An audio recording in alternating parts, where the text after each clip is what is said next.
kábíyèsí o wá kí gbogbo ọba ìṣòro pátá lábẹ́ Ọbàtálá lábẹ́ àrólé Ọbàtálá mo kí gbogbo àwọn olóyè pátá ní tẹ́pù Ọbàtálá mo kí gbogbo yín èrò wá dájì yèyé mo dúpẹ́ gan fún àǹfààní tẹ́ fún wa láti sọ̀rọ̀ lónìí orúkọ tèmi ni ọba ìṣòro Olúfẹ́mi Dàda Olúdáyọ̀ Akọ̀wé ọba alámọ̀ Ọbàtálá Ifẹ̀ yèyé tẹ́ bá ní ọba alámọ̀ Ọbàtálá worldwide bákan náà ni ṣùgbọ́n wọ́n ní ilé láti kẹ́ṣọ̀ọ́ ròde ó máa ń tẹ́ mi lọ́rùn kí n lo ọba alámọ̀ Ọbàtálá Ilé Ifẹ̀ àbí ọba alámọ̀ Ilé Ifẹ̀ gẹ́gẹ́ bí ìṣòro ọba lára àwọn ọba ìṣòro Ilé Ifẹ̀ gbogbo ẹni tó bá ti jẹ́ ọba ìṣòro ní tẹ́ḿpù kan ó ti di ọba ìṣòro Ilé Ifẹ̀ lápapọ̀ irrespective of ilé òrìṣà tó bá ti jáde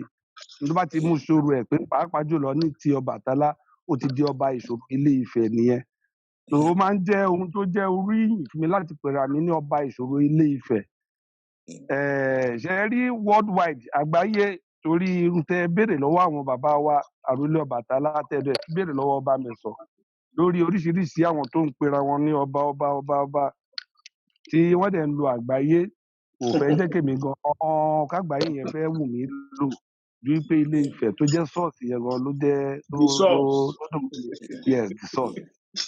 Yèyé gẹ́gẹ́ bí orúkọ tí bàbá gbé lé mi lórí ìyẹn òrìṣà ńlá pẹ̀lú láti ipasẹ̀ bàbá wa ọba Léso Ọbàtálá àti àṣẹ wọn ọba alámọ̀ Ọbàtálá Ilé Ifẹ̀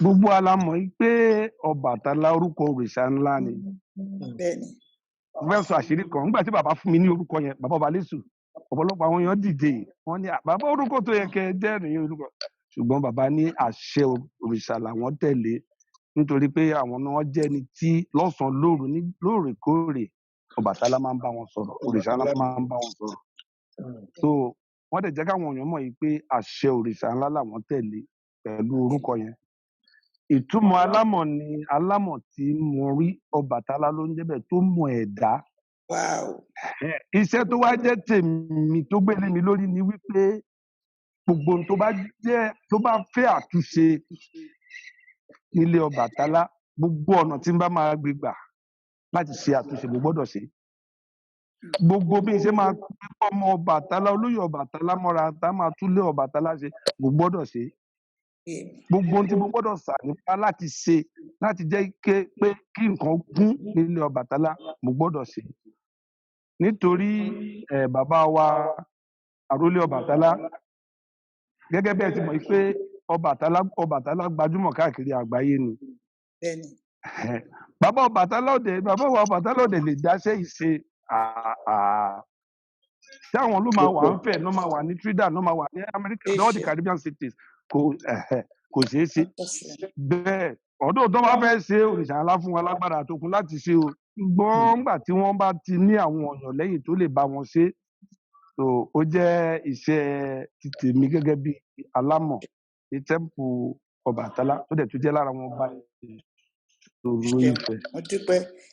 Màá yà sí ọ̀rọ̀ ìbéèrè kan mo tún wà nínú title holders committee tí ọba Mẹ̀sọ̀ náà wà nínú ẹ̀ torí ẹ béèrè ọ̀rọ̀ nípa oyè lẹ́ẹ̀kan nítorí irú nǹkan bẹ́ẹ̀ ni bàbá wa àrólé Ọbàtálá ṣe set up title holders committee tí mo wà ń bẹ̀ ọba Mẹ̀sọ̀ wà ń bẹ̀ àti àwọn ọba wa mẹ́ta kò mẹ́rin kan náà ń bí tá a wà ń bẹ̀ láti lè máa control láti máa monitor láti máa ṣe investigation láti máa fún bàbá wa ní report lórí àwọn ọba àtàwọn tó bá fẹ́ jẹ ọba so táwa bá ti ṣe iṣẹ́ tán lórí onítọ̀hún àwa fún bàbá ní report bàbá ni wọ́n ṣe máa fi àṣẹ sí report yẹn ara iṣẹ́ tí òrìṣà tún gbé lé ọba alámọ̀ àti Mẹ̀sọ̀ lórí nìyẹn tó jẹ́ iṣẹ́ tá à ń ṣe ní tẹ́ḿpù bí lóòótọ́ èmi ti relocate padà sí Ilé Ifẹ̀ torí mo ti fẹ́ béèrè question yẹn náà lọ́wọ́ ọba Mẹ̀sọ̀ lẹ́ẹ̀kọ́ pé kí ni wọ́n ti rí London so Èkó lèmi náà wà for 42 years mo ti wá relocate sífẹ̀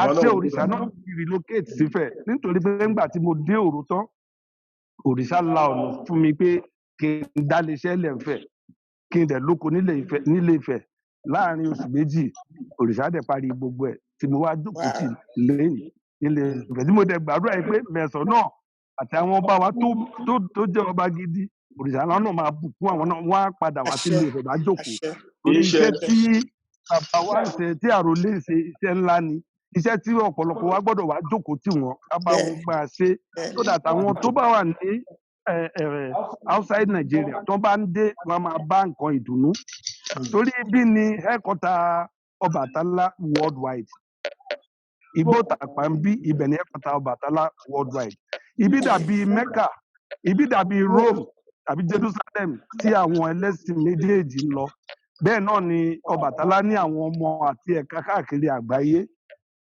tí ní ìlú tó pọ̀ tó tẹ̀jẹ̀ ìpínlẹ̀ bank ti ọdún ní January 13 to 27 tí gbogbo the whole world máa ń wá so a níṣẹ́ ṣe ń bí mo gbàládùra yìí pé bẹ́ẹ̀ mi ṣe padà wá jókòó ti iṣẹ́ lóríṣà ńlá dẹ̀ fi rọ̀ mí lọ́rùn gbogbo àwọn ọba ìṣòro yòókù tó wà ń dalẹ̀ òrìṣà ńlá fi rọ̀ wọ́n lọ́rùn wọn á wá jókòó tí báwa bá wa ṣiṣẹ́ takuntakun. mo dúpẹ́ tó jẹ́ kí n padà sọ́dọ̀ àwọn bàbá wa àròlé Oòduà ẹ jọ̀wọ́. àròlé Ọbàtálá. ẹ ṣe jàre torí pé àròlé Oòduà ni máa ń san gbogbo ìgbà ní ẹ ṣeun yẹri pé èyí tí mo tiẹ̀ wá sọ yẹn gan ó ti wá jẹ́ kí n béèrè lọ́wọ́ pé kí ló dé tí wọ́n ń ṣàròlé Odùduwà ṣé yàtọ̀ wà nínú méjèèjì Ọbalẹ́sù àròlé Odùduwà àtàròlé Ọbàtálá kí ni yàtọ̀ bẹ̀.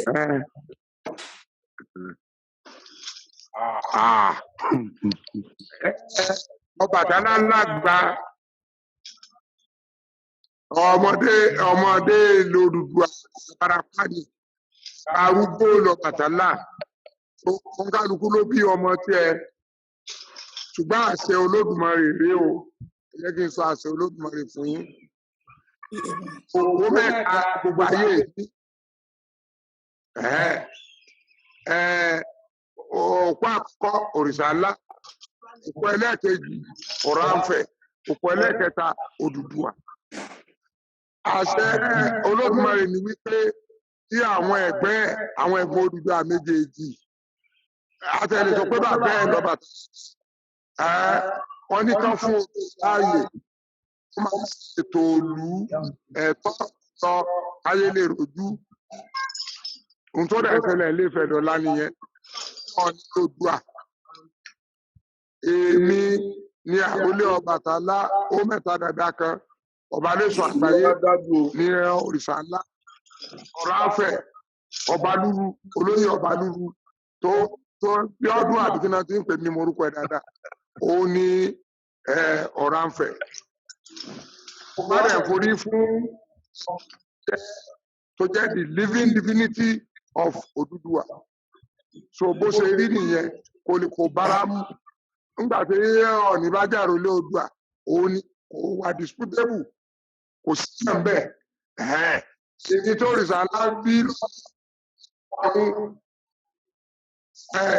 gẹ́gẹ́ bí ọmọ ẹni wàrún Ọbalẹ́sù ni ọba tó lẹ́sù náà ni ọ̀fẹ́ bàbá wa bí so gbogbo ẹ̀ lọ gbogbo wa gbọ́dọ̀ máa forí fún Ọọ̀ni ìrìṣà ni torí òun ló lórí aládé òun ló lórí gbogbo nǹkan láyé níyẹn so kò papọ̀.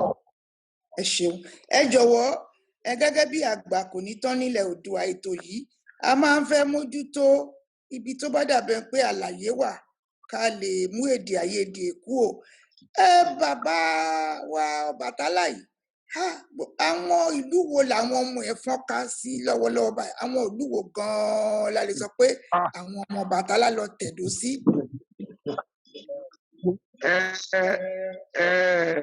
ṣèyí ẹ ṣe àwọn ìlú tí ọmọ Ọbàtálá wà ó pọ̀ jọjọ kò ṣeé sọ ṣé Republic of Benin lẹ́fẹ́ sọ àbí Togo àbí Dahomey gbogbo West Africa gbogbo Africa ní Senegal wọ́n pè mí lọ́wọ́lọ́wọ́ báyìí kí n wá síbẹ̀ àwọn ọmọ Ọbàtálá tó pè mí ní Central Africa ìlú tèmi dẹ́ẹ̀dẹ̀ rí ìbí máa sọ ní Amẹ́ríkà mo dé Amẹ́ríkà kò síbi tí kò sí ọmọ Ọbàtálá ń bẹ̀ kò síbẹ̀ rárá mo dé London náà kò síbi tí ò sí ọmọ Ọbàtálá ń bẹ̀ mo tún rí àmì kan ní London tẹ́nìbọ̀dì ò tí ì mọ̀ èmi mọ̀ òrìṣà ló fún yàn nígbà mo wà ń bẹ̀ a sọ wípé kí n gbogbo lé London tán bá kùn ní white bó ṣe window ẹ̀wọ̀n atọ́ ní white bó ṣe lẹ̀kùn atọ́ ní white ohun tí mo rí London nìyẹn o mo rí wípé àmì òrìṣà gbọ́dọ̀ wà lára ilé kọ̀ọ̀kan ní London bẹ́ẹ̀ ohun tí mo fojú mi rí ni kì í ṣe pé bóyá nìkan wá ṣàlàyé fún mi so kò sí ìlú kan tí ò sí ọmọ òrìṣà nígbà tí èèyàn fẹ́ ìyàwó mọ́kànlélẹ́ ọ̀run gba 201 wives ọmọ ẹ̀ gbọ́dọ̀ káàkiri ayé ìdí nìyẹn ẹ ṣe yeye. ẹ jọ̀wọ́ gẹ́gẹ́ bá a ṣe gbọ́ ìtàn a gbọ́ pé bàbá wa Odùduwà àwọn gbé adé fún gbogbo àwọn ọmọ wọn nígbà tó ń lọ sí gbogbo ìlú ṣé bẹ́ẹ̀ náà ni ti bàbá wa Ọbàtálá ṣe rí ṣáwọn náà gbádé fún gbogbo àwọn tó ń lọ ní àbí báwo lọ̀rọ̀ adé ṣe jẹ́ kí torí pé.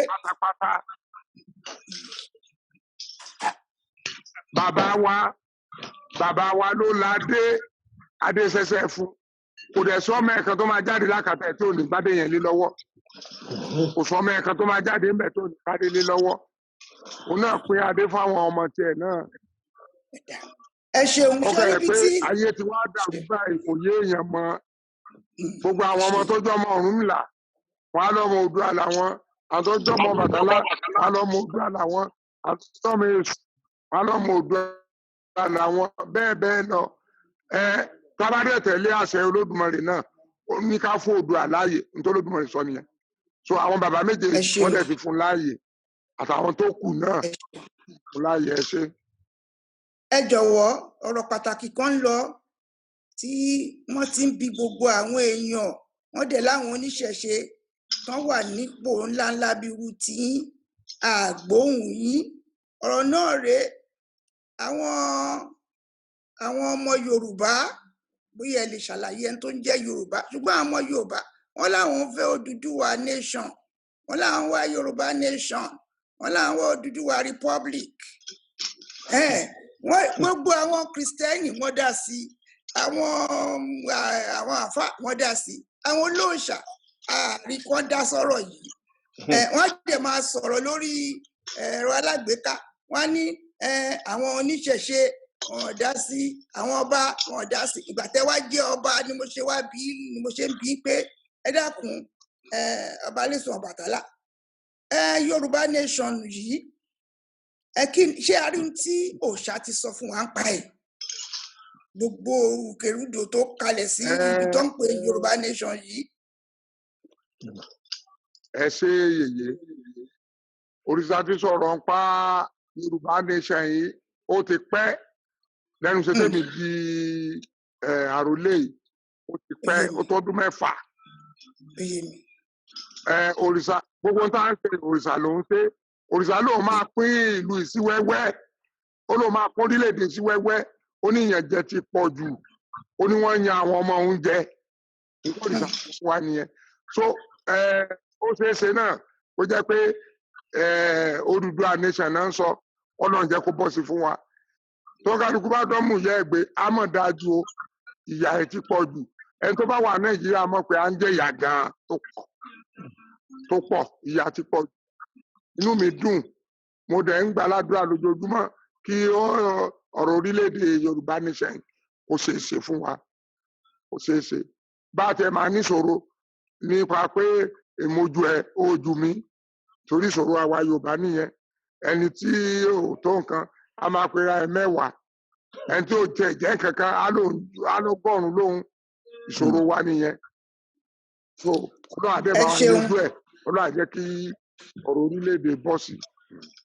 ẹ ṣeun nǹkan tó tún kan àwọn ọmọ Yorùbá tó jẹ́ pé ìran Ifẹ̀ ni wọ́n tó ń kan wọ́n lóminú ni wípé wọ́n láwọn Fúlàní wọ́n ti kó gbogbo ọkọ̀ ńláńlá wọ́n ti kó wọn wọnú ilẹ̀ Yorùbá ẹ jọ̀wọ́ ṣé ẹ ti bá wa bi òòṣà kí lórí sí ọ̀rọ̀ pé wọ́n ti fẹ́ gba gbogbo ilẹ̀ bàbá wa yìí, ǹjẹ́ ti bá wa béèrè?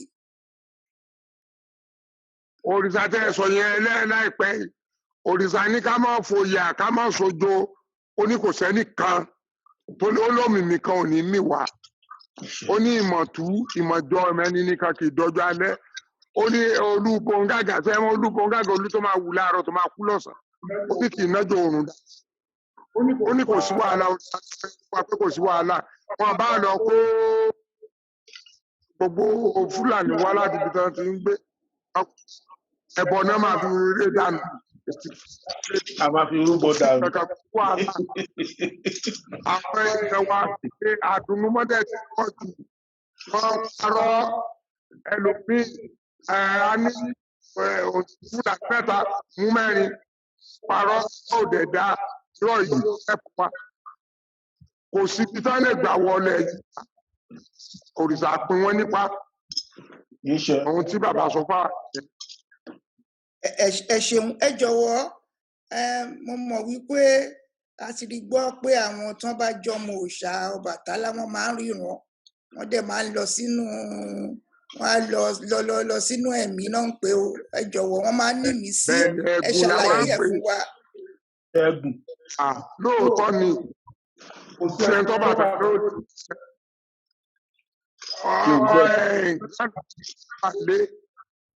ìjọ kan èmi àti ọba kan lọ sí ọ̀dọ̀ bàbá lọ́wọ́ àwa kúrò ń bẹ̀ kí mo ní kó bọ́jọ́ ní ló ìwọlé ìgbà tá a máa dé inú ilé ọ̀dọ̀ mi yẹn ti gẹ̀gùn ojú ọmọ bíi bóyá bíi 10 years tó ń gbà yìí ó dẹ̀ ń sọ fún ọba tó tẹ̀lé mi ó ní tó bá di April 19 ìrọ̀dún yẹn ó ló ń lọ sí ìlú òyìnbó ìyẹn rẹ́rìn pé mo lò ti fẹ́ rówó ipa òkè ló ń fẹ́ tà April 19 lọ Brazil ńgbà tó dé ó lóun máa dá ọmọ yẹn lọ́lá so kò sẹ́ni tó rìṣà ò lè ránṣẹ́ kò sẹ́ni tó rìṣà ò lè ránṣẹ́ bí mo ṣe jókòó yìí mo ṣe dúró sórí oko mi láti pé mo ń sọ̀rọ̀ tí má dédé dájókòó a máa sọ sétí nǹkan tó máa ṣẹlẹ̀ bóyá bíi 2-3 minutes to come a ní nǹkan báyìí máa ṣẹlẹ̀ so kò sẹ́ni tó rìṣà ò lè ránṣẹ́ so wá ilé ẹ̀sẹ̀ nìkan tó bá ti kan sìn tó jókòó ti òrìṣà ńlá tó ń finú kan sìn kò sí wàhálà ó di dandan kó òrìṣà máa rán iṣẹ́ kó dẹ̀ máa sọ fún ẹ pé nǹkan báyìí máa ṣẹlẹ̀ ọba tó wà ní Belfast ẹ sọ yẹn Òjó Efe ọba mẹ́sàn àgbáyé wọ́n máa ń pè mí jọ́mí àní bàbá òun má dédé ìgbà tó ń pè lọ lọ́wọ́ ló ń kẹ́dẹ̀ẹ́dẹ́ rí ẹni yẹn wọ̀wọ́ ẹ̀ tó ga ó dúró síwájú ló sọ báyìí máa lórìṣà lórí òrìṣà alá ló fara rẹ̀ yẹn so ó jẹ́ kí n ní trust nínú ọba yẹn pé ó ń fi inú kan sìn ẹ̀ náà làwọn ọba tó wà lamẹ́ríkà náà àwọn náà máa ń fi inú kan sìn torí òrìṣà ó ń bẹ̀ wọ́n ṣẹ́ so kò sẹ́ni tó òrìṣà ò lè bẹ̀ ń ṣẹ́ ẹ ṣeun yeye. ẹ jẹ́ kí n lọ sọ́dọ̀ ọba Alámọ̀ torí pé ìgbà tẹ ní mọ̀rímọ̀rí tí mo rí ọmọ tuntun ó dàbẹ̀ pé iṣẹ́ yẹn níṣẹ́ yín a dẹ̀ mọ̀ wípé àwa náà a ti rí gbọ́ pé àtòrí ẹni tí ò sunwọ̀n ṣe náà tún pẹ́ nìkan kí ni ìyàtọ̀ ṣé Ọbàtálá náà látórí ẹni tí ò sunwọ̀n ṣe àti mọ̀rímọ̀rí àbí yàtọ̀ wà? Kò sí yàtọ̀ yèyé. Ọba Alámọ̀ aláṣọ yẹn. Mọ̀rímọ̀rí tí ń torí aláìsunwọ̀n ṣe àtẹni tó mọ orí ẹni tó mọ ẹ̀dá ẹni orúkọ kan náà abẹ́ orúkọ kan náà ló wà abẹ́ ọba Alámọ̀ ni nítorí pé Alámọ̀ orúkọ bàbá wa ni orúkọ òrìṣà ni òrìṣà ńlá. Ẹ wò bí ilé máa dúpẹ́ lọ́wọ́ òrìṣà ńlá torí àbí kí n máa fi ìwà mi àti ìṣe mi dúpẹ́ wípé wọ́n fún mi ní orúkọ ńlá ọpẹ́ mi dẹ̀ rèé lọ́dọ̀ bàbá wa bẹ́ẹ̀ dúpẹ́ wọ́n ti ṣe ohun tó yẹ kán ṣe èèyàn ọba lẹ́sù nítorí ìṣàánú wọn ti ṣe torí orúkọ ńlá ni tó bá jẹ́ wípé wọ́n jẹ́ bàbá tí ò nífẹ̀ẹ́ àwọn ọmọ ni tó bá jẹ́ bàbá tí wọ́n kàn wípé gbogbo nǹkan wọn kò mọ́ra wọn ni kò yẹ kán fún ẹnì kankan lórúkọ yẹn nítorí orúkọ ńlá ni orúkọ òrìṣà ńlá ni ṣùgbọ́n wọ́n gbọ́ àṣẹ òrìṣà wọ́n dẹ̀ gbé sílẹ̀ so àdúrà yeye àdúrà tí ẹ máa bá wa gbà ní wípé àti mi ó àti mi àtàwọn ọba ìṣòro yòókù wọ́n gbogbo ọba ìṣòro tó wà nínú ilé yìí ni wọ́n ní orúkọ ńlá tí olúkálùkù ní iṣẹ́ tó gbọ́dọ̀ ṣe nílé Ọbàtálá láti ilẹ̀ Yorùbá títí dé ilẹ̀ Yorùbá nítorí tá a bá ń ṣe ń bí náà ló ń ran ilẹ̀ Yorùbá so kẹ́ máa fẹ àdúrà ràn wá lọ́wọ́ pé gbogbo ohun tó gbélé wa lórí ká lè máa ṣe ká lè ṣe láti yè. ẹ jẹ́ kí n padà torí ìbéèrè tí mo béèrè yẹn ẹ̀ tí dáhùn ẹ̀ wọ́n bá kí bẹ́ẹ̀ ni ẹ̀ dáhùn ẹ̀ torí pé wọ́n bá kí ẹnìkan wọ́n á ní òun ló ń torí ẹni tí ò sunwọ̀n ṣe ẹ jẹ́ kí n padà sọ́dọ̀ ẹni tó ń torí ẹni tí ò sunwọ̀n ṣe Ifá náà ń pè bẹ́ẹ̀ náà ló ń torí ẹni tí ò sunwọ̀n ṣe mọ̀rímọ̀rí ẹ jọ̀wọ́ kí ni ìyàtọ̀ ṣé Ifá àti mọ̀rímọ̀rí ṣé kankan náà ni wọ́n kí ni ọ̀rọ̀ yẹn ṣe jẹ́ ṣàlàyé fún wa. ṣé ẹ mọ̀ pé bàbá wa òrìṣà ńlá àti bàbá wa Ọ̀rúnmìlà. Abálámọ̀ mo ti gbé ìbéèrè yẹn kúrò lọ́dọ̀ yín ẹ dákun ẹ bá bínú ọba lẹ́sùn ẹ ṣàlàyé fún mi mọ̀rímọ̀rí. bí a bá ti ń gbọ́ mọ̀rímọ̀rí ló ṣàgbà ẹni tó ń torí oníṣàṣe o mọ̀rímọ̀rí ṣàgbà òun làgbà torí pé tó bá mọ orí tó ń tó orí ẹni tó sàn sí fẹ́ tù so òrìṣà mọ̀rímọ̀rí mọ̀rí ọmọ ìdílé gan wọn tó mọ orí tó ṣe dá ọmọ tuntun nígbà ọmọ tuntun bá dáyé tán ṣé wọ́n bá rí i pé ìràwọ̀ ń fẹ́ máa ọ̀run làwọn gbà lọ́wọ́ àtòrí ẹ̀ ṣe ìyàtọ̀ tó wà bẹ́ẹ̀ ni. ìtún tí ẹ̀ ń sọ ṣàlàyé ni pé Ọbàtálá làgbà Ọ̀rúnmìlà wá bá wọn ní Ọ̀rúnmìlà kéré sí wọn. bẹ́ẹ̀ ni ẹ jẹ́ kí n tẹ̀síwájú ẹ jọ̀wọ́ gbogbo àwọn èèyàn ló máa ń fẹ́ mọ tán bá lọ ibì kan wọn ná dáfá wọn ná rọ́bàtálá wọn ní kán wá ṣe ètùtù fọ́bàtálá àwọn babaláwo ló ń rí àwọn tó ń gbọ́ pẹ̀lẹ́ ẹ̀yin nísìnyí ẹ ṣàlàyé fún wa ẹ ní obì lẹ fi ń béèrè ọ̀rọ̀ lọ́wọ́ Ọbàtálá àwọn tó wá gbọ́ pẹ̀lẹ́ kalẹ̀ àbáwọn tó ń mú kí kalẹ̀ wọn làwọn rọ́bàtálá wọn ní kán lọ ṣe ètùtù fọ́bàtálá ẹ dákun obì lẹ fi ń béèrè ọ̀rọ̀ àwọn kan tún gbọ́ pẹ̀lẹ́ kalẹ̀ ẹ ṣàlàyé fún wa ṣé Ọbàtálá náà ló tún sọ̀rọ̀ túrú ọ̀pẹ̀lẹ̀ àtòbí ẹ ṣàlàyé fún wa. ẹ ṣe yèyé mo dúpẹ́ rí ìbéèrè yẹn inú mi dùn sí ìbéèrè yẹn ṣe mọ̀ pé agbára Olódùmarè kan ní ọ̀pẹ̀lẹ̀ àti kín agbára Olódùmarè àti kín Ọ̀rúnmìlà kan jẹ́ olùgbọ̀fọ̀ ni fún ọ̀pẹ̀lẹ̀ ọ̀pẹ̀lẹ̀ bá sọ̀rọ̀ tàbí tí kí n bá sọ̀rọ̀ tí wọ́n bá tú ìtàn wọn ẹ̀rí pé Olódùmarè ló sọ̀rọ̀ yẹn kì í ṣe pé ọ̀run sọ̀rọ̀ Olódùmarè kí ni o ọ̀pẹ̀lẹ̀ ni o gbogbo wa la ní torí ohun Olódùmarè ní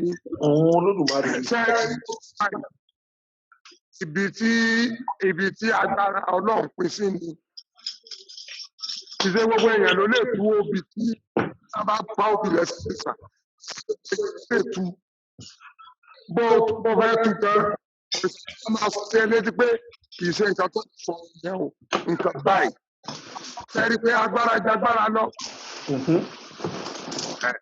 bó ṣe rí nìyẹn yeye. ẹ ṣeun ẹ jọ̀wọ́ jẹ́ òrìṣà ètùtù Ọbàtálá tán bá gbé ọ̀pẹ̀lẹ̀ kalẹ̀ àbí kín á ní kán lọ fún ọba kán lọ ṣètùtù Ọbàtálá. Ẹ jọ̀wọ́ ta ló lè ṣètùtù Ọbàtálá? Ṣé àwọn babaláwo náà lè ṣètùtù Ọbàtálá ni?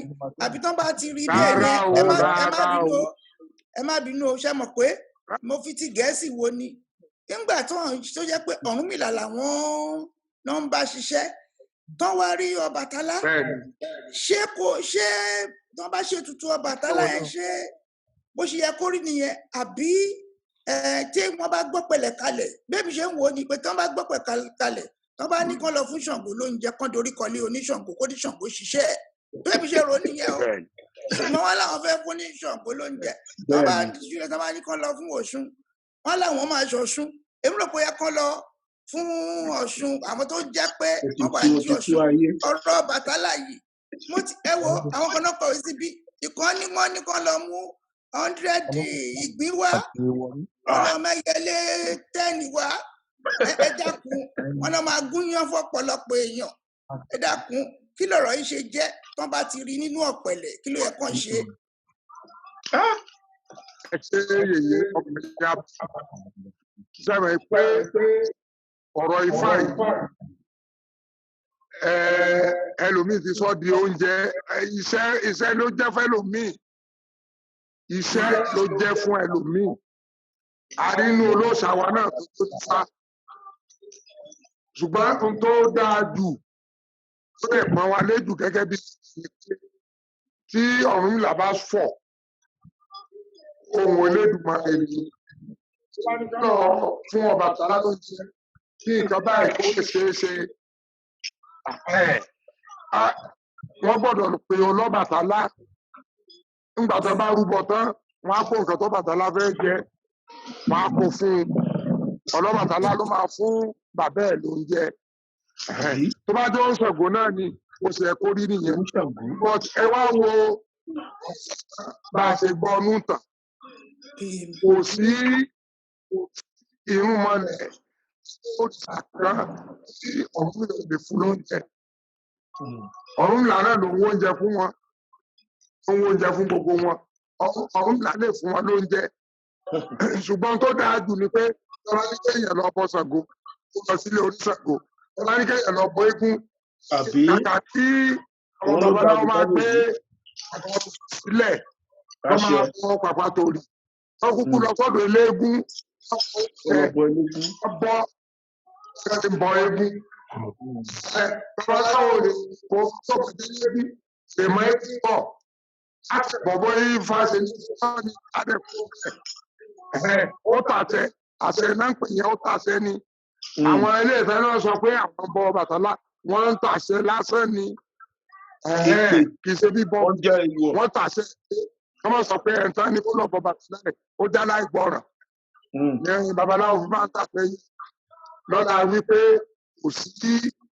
kò sí irúnmọlẹ̀ tí ó fẹ́ tí ọ̀run ó jẹ fún un tó ṣẹlẹ̀ nìyẹn. Àdúrà yà gbà. Àṣẹ jẹ́ kí n padà sọ́dọ̀ ọba Alámọ̀ mọ́rímọ́rí ní ọ̀rọ̀ yín.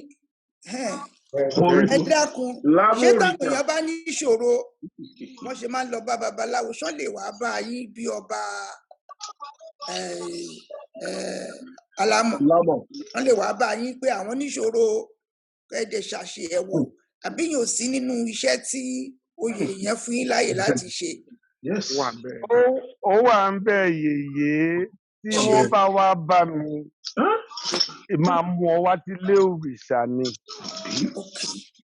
Tó ti yé yín sìn máa mú ọ wá sílé òrìṣà nítorí pé kí ni mi ò ṣe Ọbàtálá sílé mi ò rí ìdí kan láti ṣe Ọbàtálá sílé dájú nìkan wà lóun ṣe Ọbàtálá sílé èmi ò mọ ohun tó ń wá. Ìfẹ́ mọ́ wà kódà tí n bá wà lẹ́kọ̀ọ́ tán bá pè mí tẹ́ni ẹ bá ń fẹ́ tí n bá ní kó lọ sílé òrìṣà á lọ sílé òrìṣà ó máa bá bàbá wa àbí kó bá àwọn olóyè lábẹ́ bàbá wa ń bẹ̀. Tó mo ṣe wà ń fẹ́ tó bá pè mí láti Èkó máa sọ fún mi tó bá lè wá sífẹ̀ tàbí tí n bá tí wọ́n bá ti dé màá wọlé òrìṣà màá lọ ṣẹ́pẹ̀tẹ̀ síwájú bàbá wa màá ṣàlàyé ohun tó ṣẹlẹ̀ fún bàbá wọn á dẹ̀ bá pa òbí wọn bá fi jẹ òrìṣà tó òrìṣà bá ní kó ṣe wọn á ní kó wá ṣe tèmi ni wípé tí wọ́n bá pè mí gẹ́gẹ́ bí ọba alámọ̀ mo gbọ́dọ̀ jẹ́ ìpè wọn tó bá wá bá mi mo gbọ́dọ̀ tọ́ wọn sọ́nà bódà bọ́ wá bá mi láago 2 òru ìbáàjágo 3 òru tó ń kọlẹ̀kùn mi pé báyìí ká lórí iṣẹ́ òrìṣà mo gbọ́dọ̀ dá wọn àṣẹ òrìṣà tí ò dẹ̀ séwu. n tẹ́ ẹ sọ ni pé àwọn tó máa ń láwọn ṣe Ọbàtálá sílé torí a máa ń gbọ́ wọn náà ṣe Ọbàtálá sílé ṣé omi ni àbí báwo ló ti jẹ́ àwọn tó ń ṣe Ọbàtálá sílé ẹjọ́ ṣàlàyé ẹ̀ fún wa wọn náà ṣe Ọbàtálá sílé. yeye ẹbí lọ́wọ́ bàbá. Bẹ́ẹ̀ni ṣíṣe Ọbàtálá ẹ̀ bàbá balẹ̀sì tó lè dáwọ́ yẹn. Bàbá balẹ̀sì ló lè ṣe.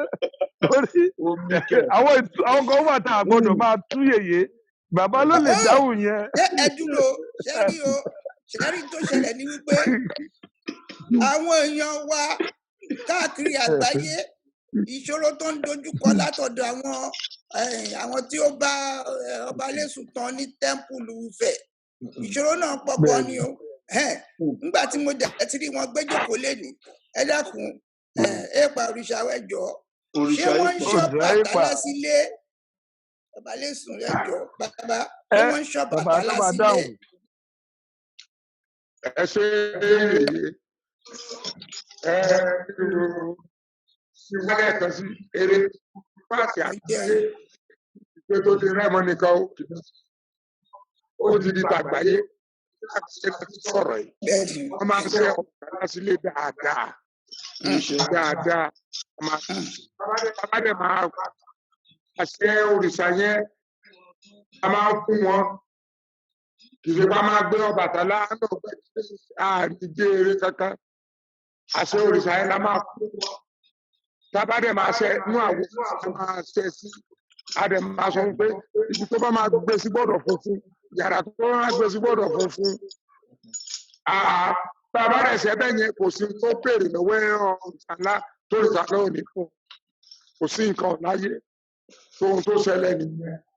Ẹ ṣeun ẹ jọ̀wọ́ mú tiẹ̀ ṣé àwọn obìnrin tí wọ́n bá ṣe òrìṣà fún wọ́n bá ṣe òrìṣà Ọbàtálá fún ṣé wọ́n lè lọ́kọ? Wọ́n lè lọ́kọ àti bí bàbá wa náà ní aya àwọn náà lè lọ́kọ ọkọ ẹ̀ àti ọkọ olóòtú ìsàlẹ̀ ìta ó ní yémo àbí òjé bí ìkan náà àwọn ìyàwó bàbá wa àpòpọ̀ ẹ̀ náà gbọ́dọ̀ wà mú ṣé kò sí èèwọ̀ tí ó ṣe pàtàkì tó bá jẹ́ pé olóòṣà ńlá tó jóbìnrin tó wà ní ọkọ ṣé kò sí èèwọ̀ tí wọ́n láti mọ̀ kò ṣe dandan pé kẹ́ sọ èèwọ̀ yẹn ní orí afẹ́fẹ́ ṣé èèwọ̀ wà àbí kò sí èèwọ̀? Èèwọ̀ pọ̀ èèwọ̀ mi wà fún àwọn obìnrin tó bá ń ṣe òrìṣà sílé pé tí kàkà kó jẹ́ ìwọ yẹn á ti yàrá òrìṣà yẹn pa ni wọ́n máa ti pa ni kò gbọ́dọ̀ jẹ́ ìwọ yẹn torí tó bá jẹ́ ìwọ yẹn ó lè là kú lọ ó lè la ìpẹ̀lú sórí so á ti nígbà tí wákàtí yẹn bá pọ̀ á lọ sí yàrá yẹn padà á dẹ̀ ti sọ fún òrìṣà yẹn náà wọ́n máa dẹ́nu ọ̀nà yàrá yẹn lójoojúmọ́ o. A máa sọ pé nǹkan báyìí ló ṣẹlẹ̀ o nǹkan báyìí ló ṣẹlẹ̀ o yàrá ẹ̀ pa o.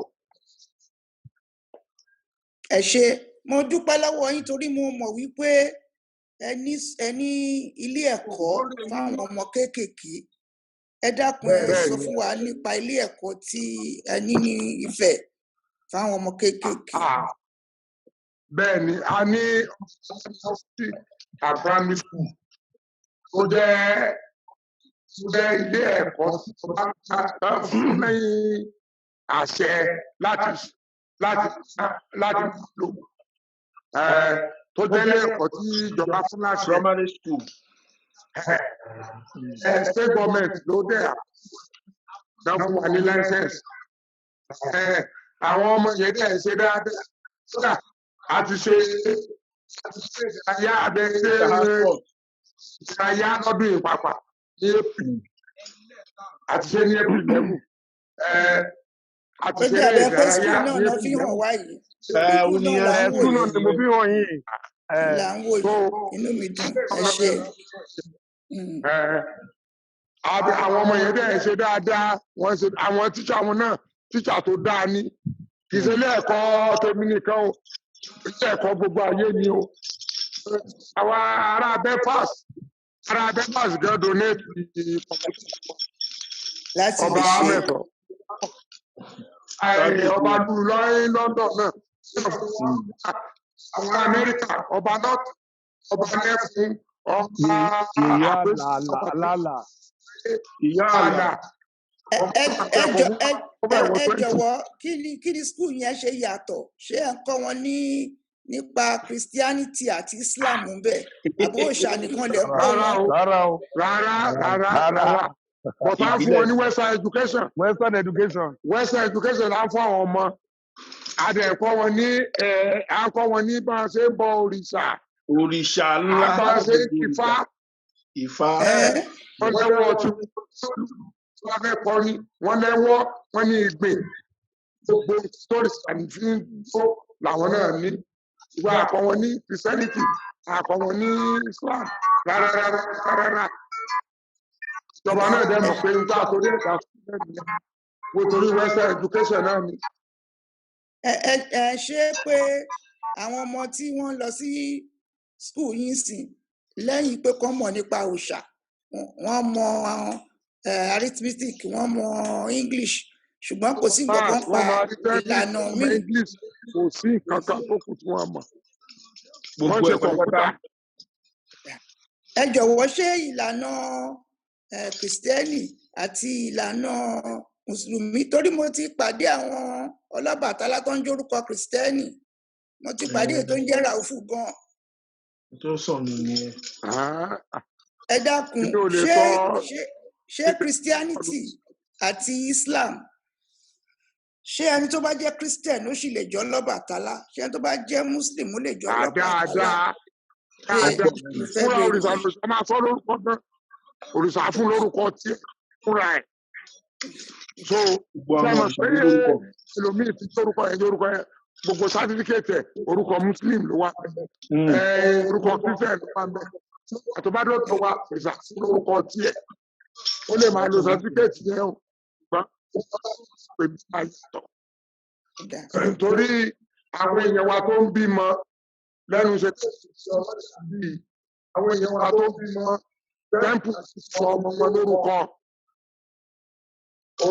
òrìṣà ló dẹ̀ máa jẹ́ tí èyí bàbá bá fún ọmọ lórúkọ òrìṣà náà tó máa fún lórúkọ tiẹ̀. ó ṣòro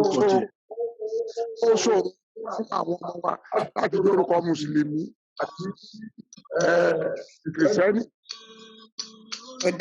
ẹ jọ̀wọ́ ẹ bá mi sọ fáwọn olùgbọ́ mi ní gbogbo àgbáyé màá fẹ́ kẹ́ sọ lóyìnbó màá fẹ́ kẹ́ sọ ní Yorùbá tabarẹni tí ẹ̀mí ẹ̀ bá fà sí Ọbàtálá kí ló ṣe kó rìnrìn àjò náà.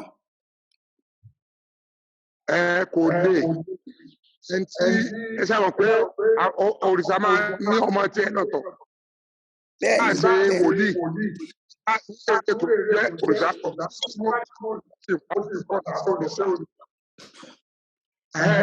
so ó sàn ẹni tó bá ti rí pé ní ẹ̀mí ìṣàbára kó wá ilé Ọlọ́bàtálá lọ ní agbègbè ẹ̀ kó máa bá wọn jọ́sìn bẹ́ẹ̀ kó máa worship bẹ́ẹ̀ kó máa ṣe gbogbo nǹkan tó bá ń ṣe bẹ́ẹ̀. So what I'm saying in the nutshell is this: if you have the spirit of Odisha in you, within you, you have to locate any Odisha temple around you. Nowhere in the world that there is no Odisha temple. So when you locate any of the temple, you'll be worshiping with them. You'll be using the doctrine, and you have become Odisha man or woman.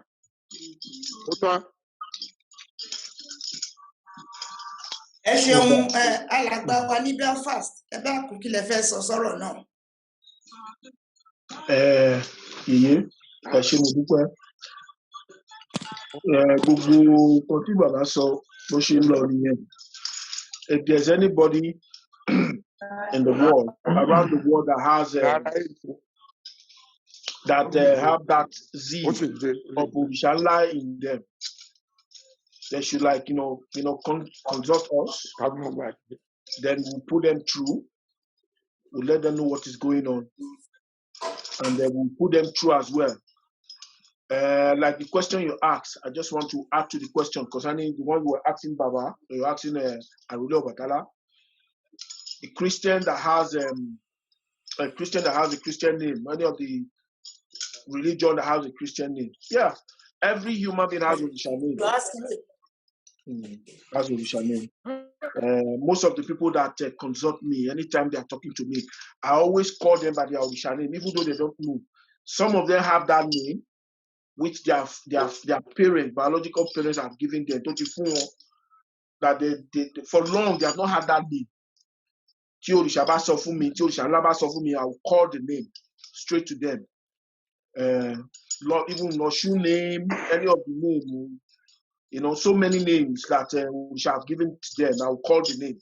That will even make them to like, how do you know that name? I'm like, this Orisha communicating with me that, that is why I'm, telling you what Orisha is saying. So Oshigeni. So anybody that know that Orisha is between them and Orisha they are seeing Orisha in their dreams, they should contact us. So we are the body, we are the Allahs. We are the one that will lead them, that will direct them to the proper foundation of Orisha. Okay. If you've just joined me, a very warm welcome to you. We have spent quite a bit of time exploring Obatala royal dynasty of Ife. So far, we have heard extensively in Yoruba language from His Divine Grace, the Arole Obatala. And to those of you who are out there worldwide, I remember when I sent out this flyer, you had major concerns, and your concerns are about the practicing of this tradition. Some call it tradition, some call it religion. In a little while, I'm going to seek clarification on your behalf, whether it's a religion or it is a tradition. I think it is very important because some of you believe strongly that the worship in quotes of Obatala is a religion, and it's just as important. It's not an alternative. It is the only option for you. So let me ask this question on your behalf, whether or not Obatala is a religion. The question is here. Obalesun, is the Obatala way a religion or a tradition? Sorry, phone. I will answer that question. I will answer that question. Obatala, the name is World Obatala Religion Congress. Thank you. World Obatala Religion Congress is a religion. Yeah. In the English name is a religion. But, from tradition and culture, then to religion. Yes. Yeah. Everything we practice here is related to Yoruba tradition and culture. Tradition and culture. And culture. So we call it Yoruba tradition and culture, yeah. Yoruba religion. Yes, just because we have a word of just because we have a more than 401 Orisha, Yoruba land, and each Orisha each Orisha is affiliated to one name or the other. So we don't want to make it look as if to say it is only Obatala alone that is in Yoruba land. So we name it World Obatala Religion Congress. Like we have the Shango people that can also call their own religion. It's like, okay, let me equate, let me just say it. It's like the church, where you have the Pentecostal, you have different, you have the Anglican, you have the Catholic. So the same thing, in Yoruba tradition and culture, we have different sects. Okay. But Obatala is the biggest. Up to today, Obatala remains the biggest. The biggest. He has the biggest temple in the whole world, the biggest followers, the widest followers in the whole world. Okay. As of today. So it has become a religion. Okay. And in the temple you have in Ife, do you have a service as it happens in other religions, for want of a better word? Today's our service. Okay. Today's our service. We are preparing for service now. Okay. We are preparing for service now. It's every 5 days. Yeah. Obatala religion service is every 5 days. We also go on night vigil. We also go on night vigil once in a month. Night vigil once in a month. These are the things that will be experiencing for centuries. And who can join you? Who can join the service? Can anybody join the service, or you have to be? Everybody is welcome. We welcome everybody. It's open to everybody. We welcome everybody. If you are interested, we welcome everybody. Okay. All we do is praise out. Those who may want to come and experience the service, what are the rules they have to observe?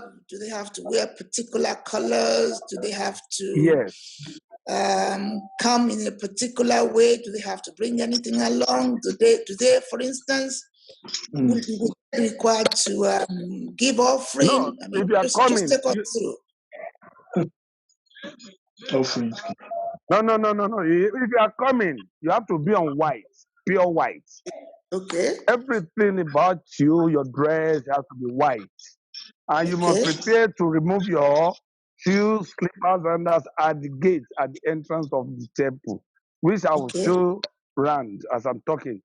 You have to remove that everything concerning the service is white. But don't forget, like Baba said earlier, you don't come in here with juju.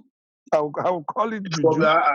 So you don't enter into this place with juju. I've seen people if you are coming in through this gate, you are coming in through this gate, yes, you can see our sandals, slippers, shoes on the floor, on the ground. So this is the end. Okay, look.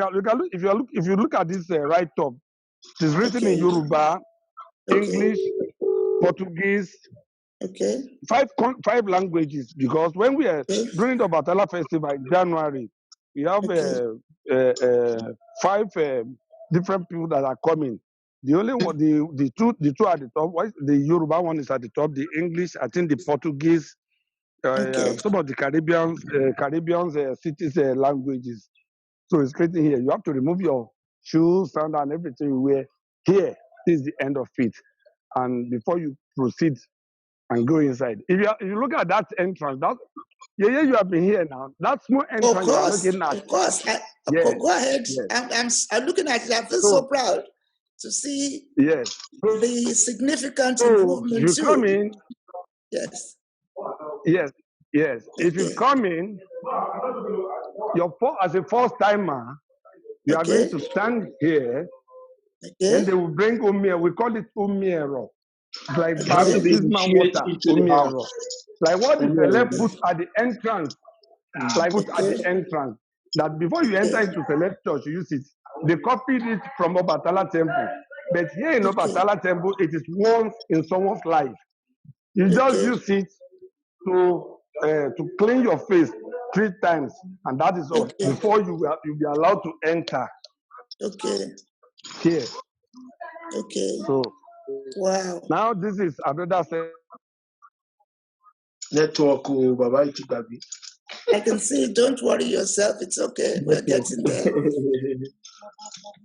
The network is. You have to go back. Delightful. It will come out when he says he cannot. The main Obatala temple. Yes. This is the main temple of Obatala. This apartment, this is where the Yemo. This is where all the women in Obatala temple stay. Then from there you go in. The Yemo.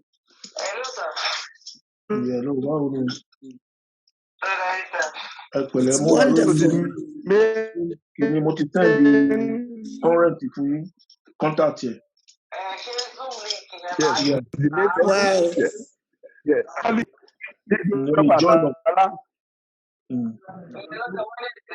This is Igbe Obatala. Right. Yes. Yeah.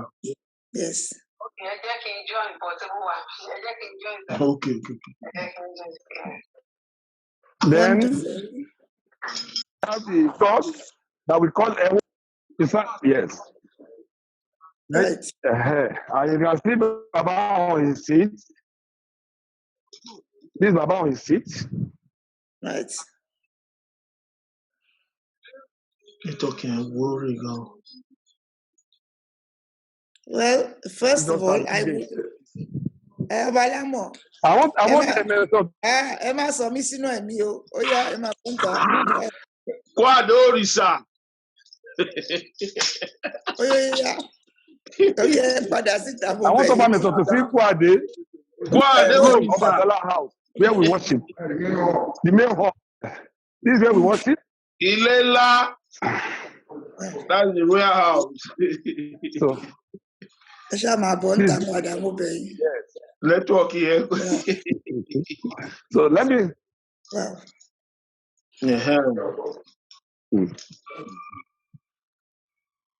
Wow.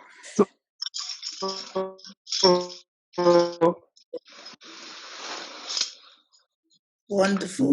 Wow. This is Oso's house. Ososi. Ugon Ososi. Yes. Ugon Ososi. Yes. Ugon Ososi. That the festival takes place at the same time. Yes, there's a particular day for it in the January during the Obatala festival. Right. Yes, that's when Baba will bring it. That's when Baba will bring the real Osos down. Down to the house and do some sacrifice as we normally do. So this is the main. That place is looking at there. Emma, don't worry about the network. The more you worry, don't worry about the network. Because I'm answering any if you come to Obatala temple to relax, this is where you need to sit. That is where you need to sit. So if you've just this is wonderful for us to be able to sit where we are all over the world and join you to see how the setting is clean, white, contrary to what many people always imagine that a temple of this nature will be like. They always feel it's going to be dirty, it's not looking clean. It's an assumption that most people tend to have. I think it's based on either the Nollywood films in particular. Nollywood films show interesting things, not reflective of the truth. Yes. It will be the Caribbean island. Looks like the Caribbean island.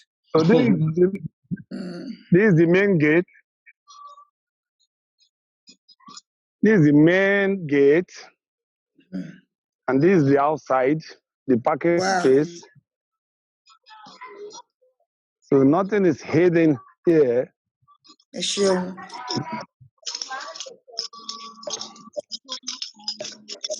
Ọmọ kékeré tán wá ṣọ̀ṣẹ̀ ni wọ́n wà ń bẹ̀ yẹn. Wọ́n máa bẹ̀rẹ̀ ọ̀sẹ̀ sí. Okay, my battery is still okay. Ọmọ tó bẹ̀rẹ̀ ọ̀sẹ̀, maybe what I would do, I'll do màá record, màá send ẹ̀ sí yín. Ọmọ tó bẹ̀rẹ̀ ọ̀sẹ̀, ẹ má màá lọ record sínú ẹ̀, ilé màá mọ́ send ẹ̀ sí o yín. nẹ́tíwọ̀kì ẹ máa há ni o ọba Ọ̀hà. ẹ máa jókòó sí position yẹn ká máa position ká fi ń gba It is network. wonderful. It is wonderful. Eshe Obalamo, it is so wonderful to see. Wow, it is wonderful. If you've just joined me, we've been on a pilgrimage to an important temple in Ile-Ife.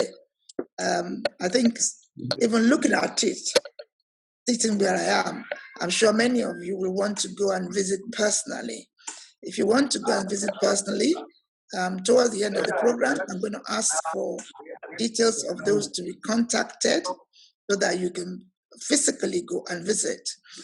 I'm going to ask questions about accommodation, Obalamo, or Yes, Oba Meso. When interested parties want to come and visit the temple as part of their visit to Ife, accommodation, hotels, chalets, rooms, what have you got in Ife for those who may want to come and visit? Let me answer that question. Let me answer that answer question, Yeye.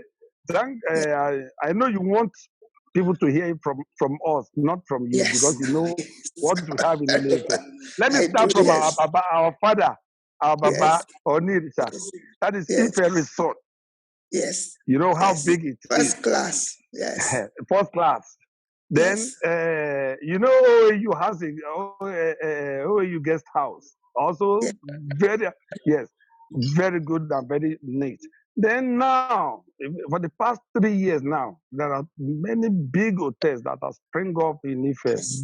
first class hotel in Yes. Ife. So Yes.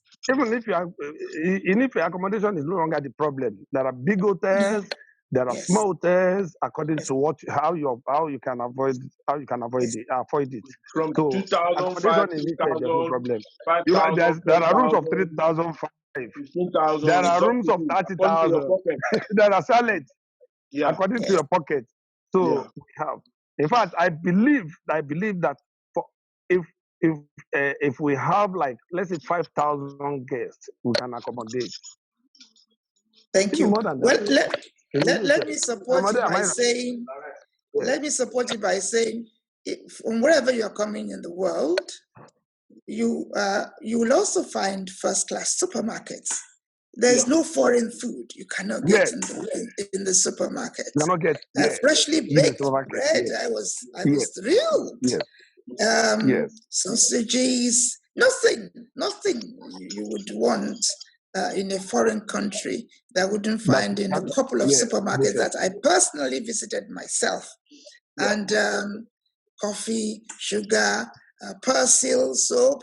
I was so surprised. Nothing you want that you can't get in those couple of supermarkets. And as far as the people are concerned, it's a very quiet area. If it's so quiet, very quiet. Very quiet. Even when the I can 100% tell the whole world that security-wise, we don't have problem in Ife. There's nothing like issue of kidnapping in Ife, issue of attacking in Ife. Throughout the period, we did not experience it in Ife. So security-wise, Ife is secured. So Ife is very secured. I want to announce it to the whole world. During kidnapping, we did not experience it in Ife. Fulani Wahala did not experience it in Ife. Attack, fight, no. After the Modageke and Ife war, after that, which is about 20 years ago, Ife has remained peaceful. And Ife and Modageke now live in peace and harmony. So nothing to fear, nothing to be afraid or to fear of in Ife. So Ife is very secured for whoever that want to visit Ife. The tourist center of Yoruba land. That you have places to visit, you have shrines, you have temples. Yes. To visit. And also tours are organized by appropriate individuals. Let me tell you a story. Whilst I was in Ife, I happened to, the period I was in Ife, happened to have acquired these cows. And they brought the cows, and I thought that these cows would be looked after and all was well. These cows ran away. They ran away all the way to University of Ife. And I was surprised that some people picked these cows up and they took them to Onis Palace. Yes. That they didn't know who the cows belonged to. 3 beautiful, well-kept cows. It was when they arrived in the palace that inquiries were made to find out who the cows belonged to. I don't think there are many places in Yoruba land that your cows will go missing. I mean, in some places, Timalu Basono. Ọbẹ̀ ti dé nìyẹn yeye. Ẹni bí mi nìyẹn ọbẹ̀ dé nìyẹn. Nígbà tí màálù sọnù. Ọbẹ̀ dé nìyẹn yeye. Wọ́n kúrò láti. Take it out from the mute so that you hear.